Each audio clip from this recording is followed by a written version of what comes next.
You see, old age is not a descent. It is a summit. It is not the retreat of strength, but the resting place of one who has seen, known, endured, and emerged refined.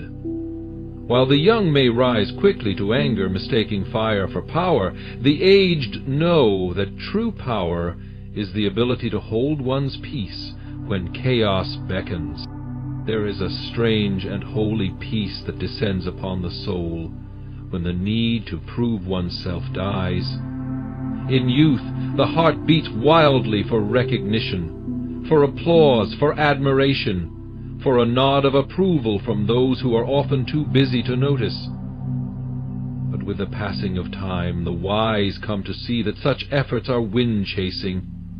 In old age, the race has been run, the battles fought, the scars earned. There is no longer any need to convince others of your worth, for your life has spoken on your behalf more clearly than words ever could. This release from self-justification is one of life's finest freedoms. It is not the apathy of the defeated, but the contentment of the accomplished. You no longer feel the urge to interrupt every critic or defend every decision. The foolishness of seeking validation from fleeting opinions is now clear to you. You have learned that those who understand you do not need explanations, and those who demand them will never be satisfied by them. What joy there is in simply being, no longer edited for the audience of others. The old do not tremble at misunderstanding, for they have lived long enough to know that the truth survives without a spokesman. You do not rush to correct every misjudgment, or respond to every slander. Time has taught you that truth, like a river, cuts its own course and clears its own name. You can rest in the knowledge that who you are speaks louder than who others say you are, and this rest is a mighty fortress, one that protects you from the torment of needing to be liked, praised, or believed.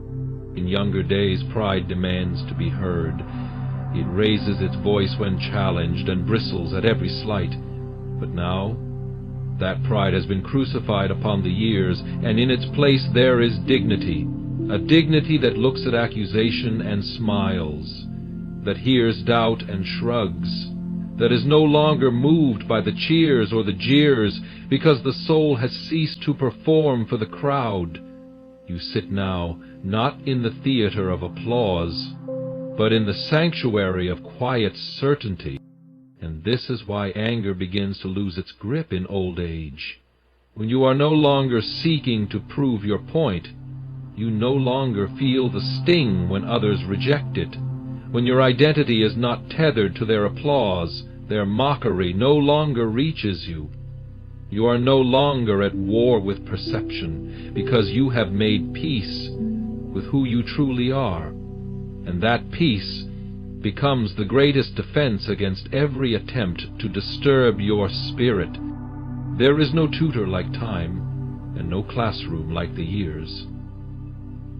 In old age you no longer judge people by their promises, their smiles, or their eloquence. You have lived long enough to see the masks fall, the intentions shift, and the hearts reveal themselves in seasons of pressure. You understand now that people are not always what they seem, and that many speak from convenience, not conviction. What once surprised you now confirms what you've come to expect. You've learned that betrayal often comes not from strangers, but from the familiar voice you once trusted. The kind words at your table can turn into arrows behind your back. You no longer gasp when loyalty fades, for you've seen it dissolve in the face of profit or pride. This knowledge no longer wounds you, it armors you. You are no longer taken off guard, for you walk with discernment rather than illusion. Once every disappointment shook you, but now each one only confirms what life has already taught. You do not weep as you once did over changed hearts or broken friendships. You carry them not as burdens, but as wisdom. Their departure is not your undoing, but your unveiling. You have learned to bless them quietly and continue your journey untouched by their absence. Because you understand people, you no longer argue with them to change their views. You know that the hard-hearted rarely soften with debate, and that those who misjudge you will cling to their perception regardless of your truth. So you do not waste your breath. You smile and step back, not out of weakness, but out of the strength that understands some minds must be left to time and silence. This knowledge keeps your heart still in storms. You do not take everything personally. You do not flare up when spoken against. You have seen enough to know that people often project their own confusion, their own pain, their own insecurity. Their words are not mirrors of you. They are windows into themselves. And so you let them talk, but you no longer let them trouble your peace. You've also seen the fragile nature of those who attack. Often, behind harsh words are trembling souls, and behind prideful boasts are empty hearts. You've learned to see through the noise to the need, and sometimes, instead of anger, you offer quiet pity, not because you think yourself better, but because you've come to see how brokenness speaks in harsh tones, and how fear disguises itself as arrogance.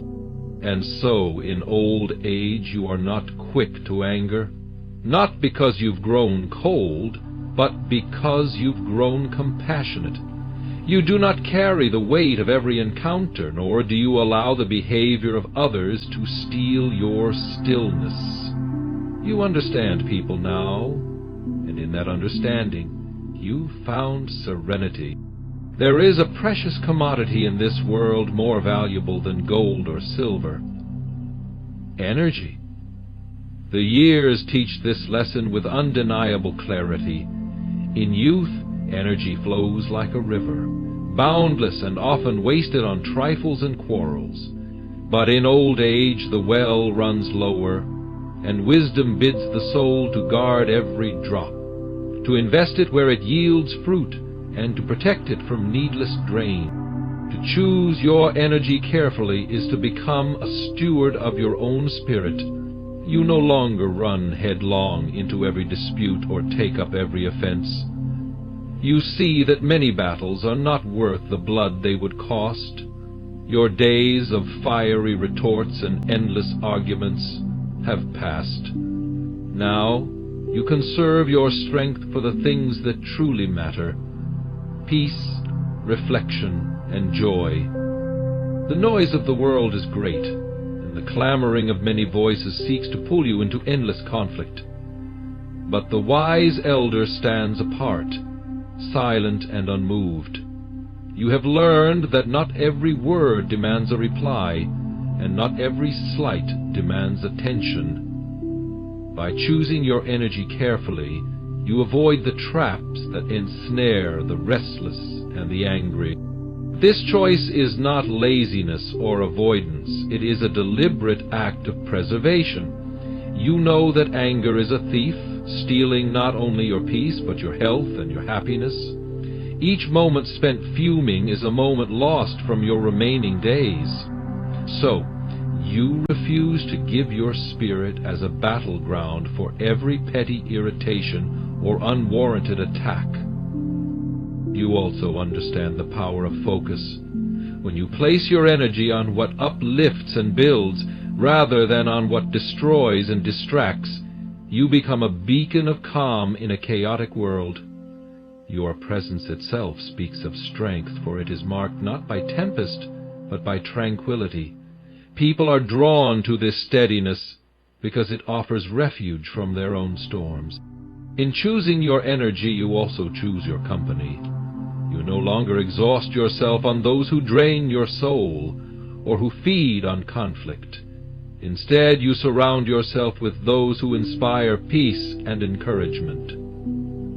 You know that just as a lamp cannot shine if it is constantly shadowed, so too your spirit cannot thrive if it is surrounded by darkness. This careful selection extends even to your thoughts. You no longer dwell on past offenses or imagined slights.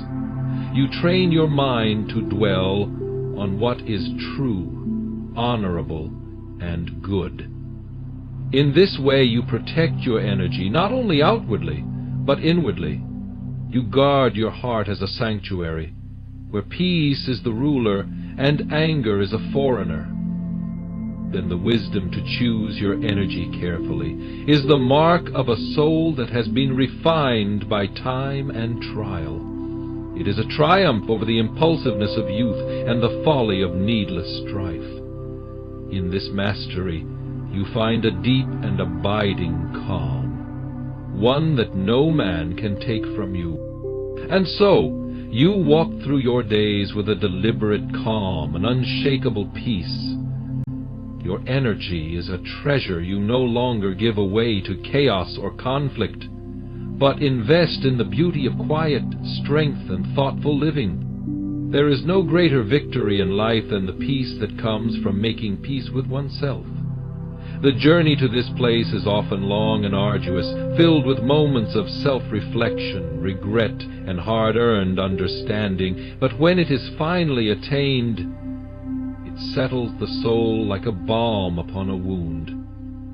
In old age, this peace becomes a fortress no storm can breach. To make peace with oneself is to lay down the weapons of self-accusation and judgment. The mistakes of youth, the failures of ambition, the words spoken in anger or fear, all are laid to rest.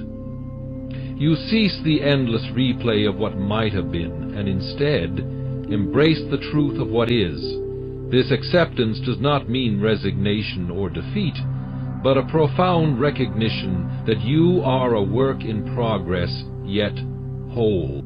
The old have learned to forgive themselves in a way the young often cannot. They understand that imperfection is the soil from which growth springs.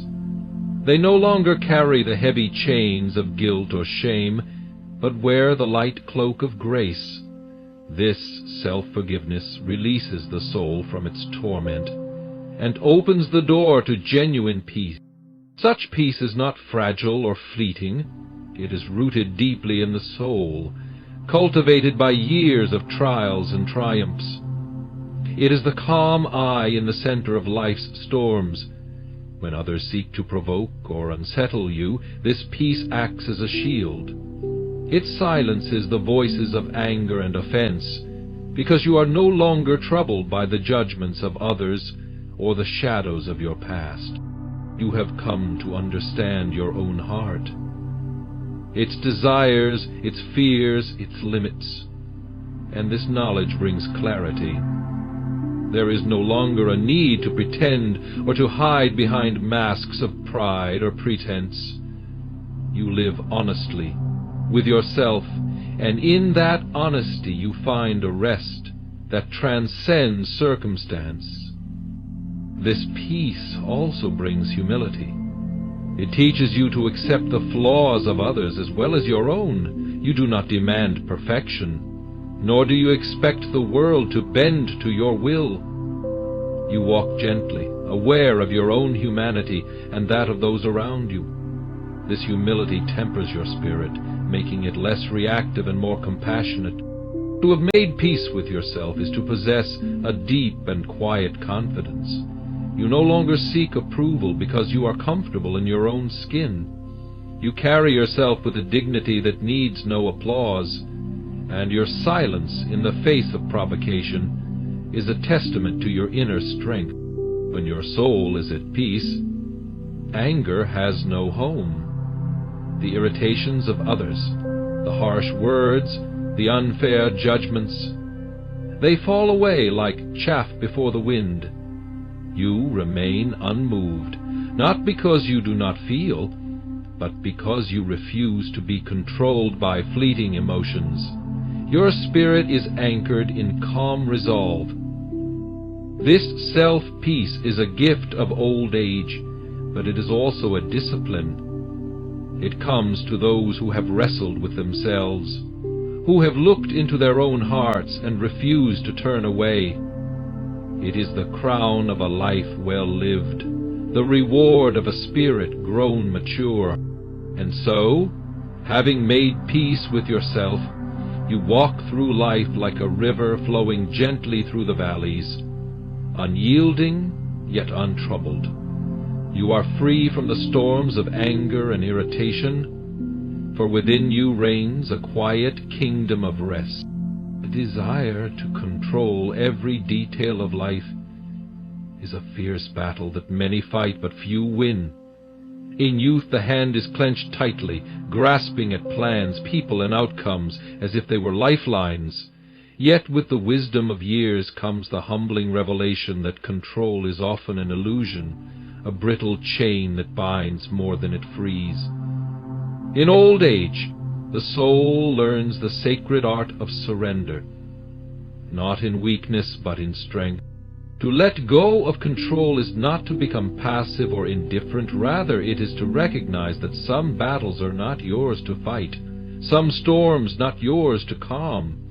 You have witnessed enough to know that resistance against the natural flow of life often results in exhaustion and bitterness. By loosening your grip, you conserve your spirit for the journeys you are meant to walk, rather than the ones you wish to command. This surrender is a daily discipline. It requires courage to release the need to dictate how others should behave, how situations should unfold, and how your life should be remembered. The urge to micromanage, to correct every fault, and to steer every conversation is powerful. Yet the soul that grows quiet in old age discovers that peace lies beyond the tight fist. Letting go is also an act of trust. Trust in the unseen order of things. Trust in the unfolding of a greater plan beyond human understanding. It is a quiet faith that what is meant for you will find its way, and what is not meant for you will fall away. This faith does not demand proof, nor does it clamor for certainty. It rests in the assurance that life, like the changing seasons, moves in its appointed time. The struggle to relinquish control often wrestles with pride. Pride whispers that you must be the architect of every outcome, that your worth is measured by your ability to command. But the aged spirit has learned that true power lies in the ability to let go. It is a strength that outshines any grasping desire, a victory that does not shout but smiles. When you release control, you also release anxiety. The weight of worry lifts from your shoulders as you stop trying to force results or anticipate every turn. Your heart rests in the present moment, free from the tyranny of what-ifs and might-be's. This freedom is a balm to the weary and a refuge to the restless. This surrender reshapes your relationships as well. You cease to manipulate or coerce those around you, understanding that each person's journey is their own. You offer love without strings, guidance without demands, and presence without conditions. This gentleness brings a new depth to your connections, rooted not in control, but in respect and grace. Letting go also means accepting your own limitations. You acknowledge the boundaries of your strength, your knowledge, and your influence. This humility does not diminish you, it liberates you. It frees you from the impossible burden of being everything to everyone, and allows you to focus on being truly yourself. The peace that comes from letting go is profound. It quiets the storms of frustration and impatience that once raged within. You learn to smile at life's unpredictability, to dance with its surprises rather than resist them. This ease of spirit is a treasure few possess, and it is won through the letting go of control. In this freedom, you find joy in simplicity. You no longer fret over the uncontrollable, but cherish the small blessings given freely. A warm sunrise, a gentle word, a quiet afternoon, these become your riches. Your heart, once gripped by fear and striving, now breathes in contentment. And so you stand in the twilight of life with open hands, not empty, but full of grace. You have learned the wisdom of release, the strength in surrender, and the beauty of trust. In letting go of control, you have found a peace that no anger, no frustration, no bother can disturb. This sign marks the beginning of a gentle reign within your soul, a reign ruled not by grasping, but by letting be, not by commanding, but by yielding, not by resistance, but by acceptance. And in this reign, you discover the true freedom of old age. Gratitude is the jewel that shines brightest in the crown of old age. It is not a fleeting feeling stirred by circumstance, but a deep, abiding disposition of the heart. The years teach that nothing is to be taken for granted, that every breath, every moment, every smile is a gift wrapped in the mystery of life. In this realization, the spirit finds rest and joy beyond measure. To cultivate gratitude is to see the world through a lens polished by thankfulness. You no longer focus on what is lacking or what has been lost, but on what remains and what has been given. Each morning becomes a canvas of blessings, each evening a reflection on mercies new and old. This habit of the heart transforms trials into lessons, setbacks into stepping stones. Gratitude softens the sharp edges of disappointment. When troubles press in, the thankful soul does not deny the pain, but chooses to find light within it. It knows that in every hardship there is a hidden grace, a quiet gift waiting to be uncovered.